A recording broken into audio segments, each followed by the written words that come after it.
ನಿಮ್ಮೂರಾಗ airport ಇದು ಏನಾರು ಬಂದ್ರೆ ನಾನು ರಾಜಕೀಯಕ್ಕೆ ರಾಜೀನಾಮೆ ಮಾಡ್ತೀನಿ. ಜೈ ಜವಾನ್ ಜೈ ಕಿಸಾನ್ MLA ಸರ್ ಇವತ್ತು ನಮ್ಮೂರಿಗೆ ಬಂದಿದ್ದರು. ಸೊ ಹಾಗಾಗಿ ನಮ್ಮ ರೈತರೆಲ್ಲ ಆಕ್ರೋಶವನ್ನು ವ್ಯಕ್ತಪಡಿಸ್ತಿದ್ದಾರೆ. ನಮಗೆ ಏರ್ಪೋರ್ಟ್ ನಾಲೆಜ್ ಕಾರಿಡಾರ್ ಏನು ಬೇಡ ಅಂತ ಹೇಳ್ತಾ ಇದ್ದಾರೆ.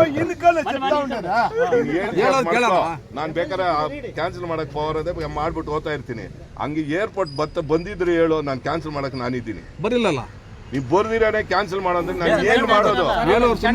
ಕೆಲಸ ಮಾಡೋಣ, ಏನಾರ ಪಂದ್ಯ ಹಾಕ್ಬಿಡೋಣ. 5 ವರ್ಷ ಇರ್ಲಿ.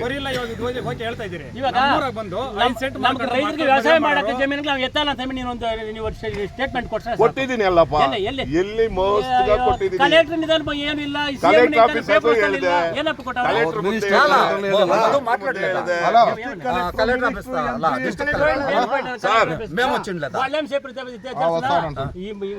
ಮುಂದೆ జాగాలో ఎత్తిండే నిజమే. ఇంకా ఇంకా కన్ఫర్మ్ ఏమి కాలేదు, క్యాన్సిల్ అయ్యింది ఇప్పుడు సద్దానికి అని చెప్పి 4 జాగాలకి ఇచ్చేలేదు అనేసి ఇప్పుడు అది కూడా లేదు. చెప్పలేదా కంపెనీ వస్తుంది కదా యా కంపెనీలో వచ్చేది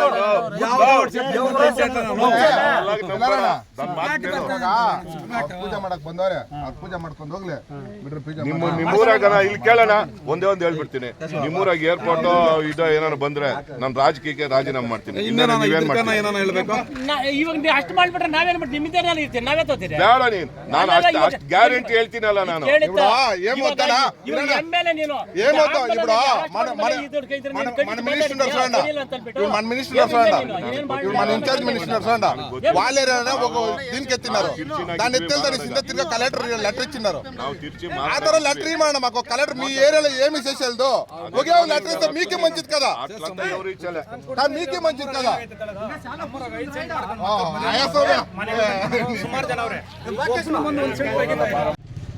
ఇప్పుడు పొజిషన్ లో ఉండే మీరు అట్లా కాదు, పొజిషన్ లో ఉండే మీరు మేము యావదే పక్షం పరంగా మాట్లాడలేదు. మేము యావదే పక్షం పరంగా మాట్లాడలేదు. మేము ರೂಲಿಂಗ್ ಪಾರ್ಟಿ ತಾನೆ, ಯಾರು మేము ಕೂಸ್ತಾರಲ್ಲ ಸಿಎಂ ತಪ್ಪದ ನಾವು ಬಂದು ಎಲ್ಲಾ ಕಚ್ಚಿಗಳು ಕರ್ಕೊಂಡು ಹೋಗಿಲ್ಲ, ಕರ್ಕೊಂಡು ಹೋದ್ರಿ. ಕರ್ದಿರೋದು ನಿಜಾನೇ, ನಾವೇ ಹೇಳ್ತಾ ಇದ್ದೀವಿ. ಕರ್ದಿರೋದು ನಾವ್ ಯಾಕೆ ಬರಿಲ್ಲ ಅಂದ್ರೆ ಎಲ್ಲಾ ಪಕ್ಷದವ್ರ ಹತ್ರಕ್ಕೂ ಹೋಗ್ಬೇಕು. ಎಲ್ಲ ಇದ್ರ ನಾವೆಲ್ಲ ಕೆಲಸ ಬಿಟ್ಟು ಎಲ್ಲ ದಿನನೂ ಹೋಗಕ್ಕಾಗಲ್ಲ.